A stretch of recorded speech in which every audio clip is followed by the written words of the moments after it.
Hello बच्चों, आप सभी का हमारे चैनल आरती एजुकेशन क्लासेस में स्वागत है। आज के वीडियो में हम आपके लिए लेकर आए हैं कक्षा 6 और 7 के बच्चों के लिए जो प्रोजेक्ट कार्य है, जो कि आपकी वार्षिक परीक्षा के लिए बहुत ही महत्वपूर्ण है, जिसमें कि आपको वार्षिक परीक्षा में 20 अंक प्राप्त होंगे।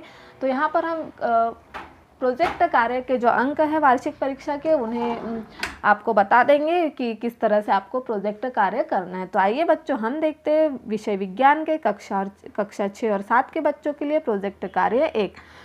भोजन पर प्रोजेक्ट कार्य अपने माता पिता अभिभावक के सहयोग से पूर्ण कीजिए। भोजन से हमें कौन कौन से पोषक तत्व प्राप्त होते हैं? तो भोजन से हमें प्रोटीन, वसा, कार्बोहाइड्रेट, विटामिन तथा खनिज, लवण इत्यादि पोषक तत्व प्राप्त होते हैं। फिर हमारा पौधों से प्राप्त होने वाले खाद्य पदार्थों का नाम लिखिए।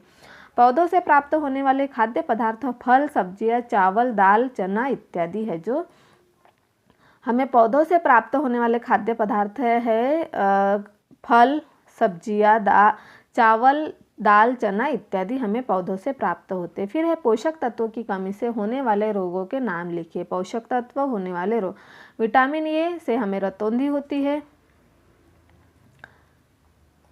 विटामिन ए की कमी से हमें रतौंधी रोग होता है। विटामिन बी की कमी से हमें बेरी होता है। विटामिन सी की कमी से हमें स्कर्वी होता है। और विटामिन डी की कमी से हमें रिकेट्स होता है। विटामिन ई से हमें जनन शक्ति का कम होना होता है। और आयोडीन की कमी से हमें बाल गिरने लगते हैं। तो इस तरह से हमने यहाँ पोषक तत्वों के बारे में आपको बता दिया और उनसे होने वाले रोगों की सारणी भी लिख दी है। फिर अगला है फास्ट फूड और जंक फूड खाने से हमें क्या नुकसान होते हैं? तो देखिए, फास्ट फूड और जंक फूड से होने वाले नुकसान। फास्ट फूड जो है, उससे फास्ट फूड के अधिक सेवन से मोटापा, अस्थमा, सर दर्द, हाई ब्लड प्रेशर और कई स्वास्थ्य संबंधित समस्याएं होती हैं हमें। और जंक फूड के से नुकसान जो है, वे जंक फूड के अधिक सेवन से अतिरिक्त वसा, सामान्य कार्बोहाइड्रेट बढ़ जाता है और जिससे मोटापा और हृदय रोग का खतरा बढ़ जाता है, जो कि हमें फास्ट फूड के सेवन से होता है। फिर अगला प्रश्न है हमारा अंकुरित अनाज। अंकुरित अनाज रेशेदार फलों, सब्जियां या सलाद की प्रतिदिन के खाने में शामिल करने से होने वाले लाभ को लिखिए। जो अंकुरित अनाज हम खाते हैं, रेशेदार फलों और सब्जियों, सलाद से हमें प्रतिदिन होने वाले जो लाभ है, उसके बारे में हमें यहाँ लिखना है। तो अंकुरित अनाज, रेशेदार फलों, सब्जियां, सलाद से कई तरह के पोषक तत्व पाए जाते हैं। इनमें हमें विटामिन ए, बी, सी व ई पर्याप्त मात्रा में प्राप्त होते हैं। इनमें फास्फोरस, कैल्शियम, जिंक और मैग्नीशियम जैसे प्रमुख लवण पाए जाते हैं। उसके बाद प्रोजेक्ट कार्य 1 में 5वां नंबर का प्रश्न देखेंगे। भोज्य पदार्थ के अवयव के कार्यों के आधार पर प्रेक्षण सारणी को पूर्ण करें। जो हमें यहाँ एक सारणी दी है, उसे हमें पूर्ण करना है। तो देखिए अब इसमें क्या कहा गया है। भोजन के पोषक तत्वों के कार्य, किस पोषक तत्व की आवश्यकता होती है, स्रोत किस भोज्य पदार्थ में पोषक तत्व पाया जाता है। अधिक ऊर्जा प्रदान करने वाला कार्बोहाइड्रेट व वसा है। और अनाज, बादाम, गन्ना, जिससे हमें भोज्य पदार्थ में पोषक तत्व पाया जाता है। फिर अगला है शरीर को निरोगी बनाए रखने वाला विटामिन ए, सी और डी है, जिसमें हमें स्रोत भोज्य पदार्थ फल और सब्जियां हैं। अस्थियों, दांतों का निर्माण करने वाला कैल्शियम। और किस स्रोत भोज्य पदार्थ में पोषक तत्व पाया जाता है? पत्तेदार सब्जियां एवं मछलियों में भोज्य पदार्थ में पोषक तत्व पाया जाता है। शरीर की वृद्धि में आवश्यक कार्बोहाइड्रेट, प्रोटीन, वसा और विटामिन होता है। और यहाँ स्रोत किस भोज्य पदार्थ में पोषक तत्व पाया जाता है? अनाज और फल में।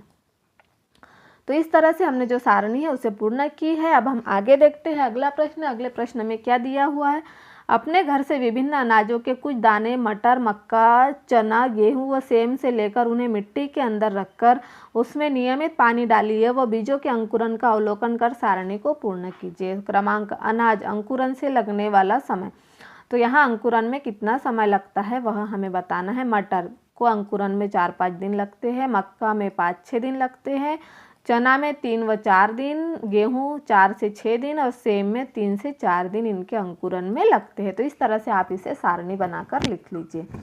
यह हमारा प्रोजेक्ट कार्य 1 को पूर्ण किया हमने, जो कि कक्षा 6 और 7 के बच्चों के लिए, विज्ञान के लिए महत्वपूर्ण है।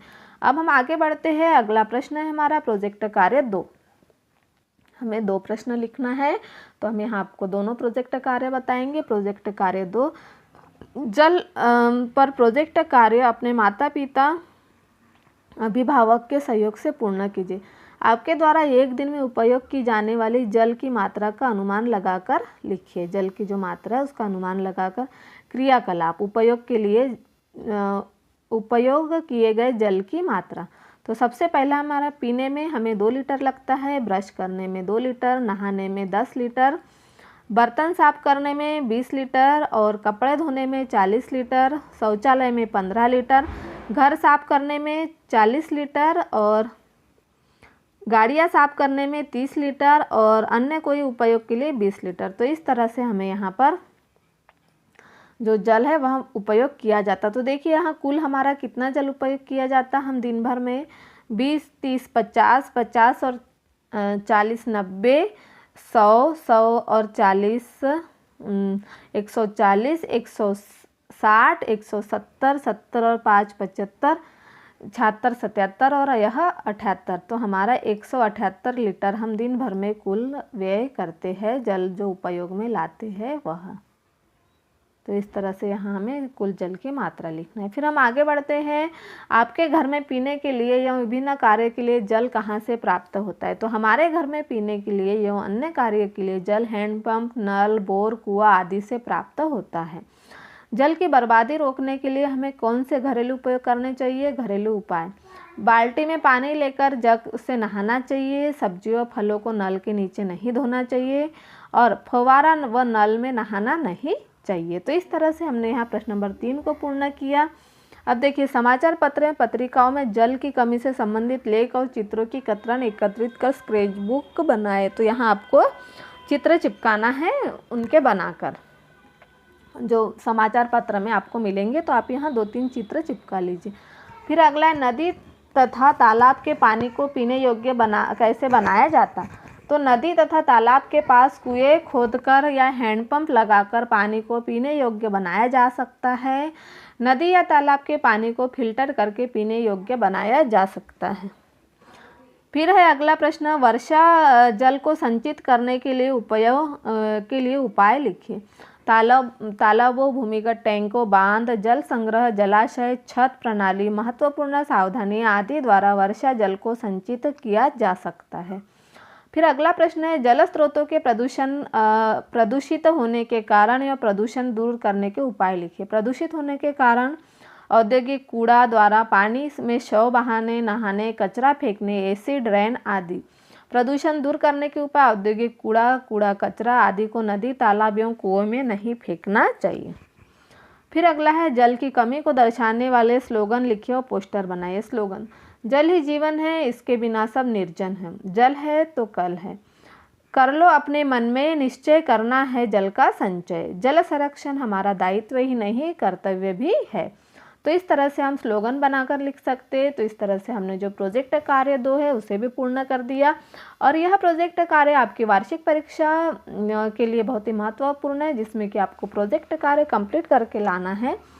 तो इस तरह से हमने यहाँ कक्षा 6 और 7 के बच्चों के लिए विज्ञान का जो प्रोजेक्ट कार्य है वह पूर्ण कर दिया है। आप इसे आपके प्रोजेक्ट कार्य बना लीजिए, फाइल बनाकर अपने कक्षा शिक्षक के पास जमा कर दीजिए। तो इस तरह से आप हमारे चैनल पर नए हो तो हमारे चैनल को सब्सक्राइब ज़रूर कर लीजिए और बेल आइकन को प्रेस करना ना भूलिए, ताकि आपको हमारे आने वाले वीडियो के नोटिफिकेशन मिलते रहेंगे।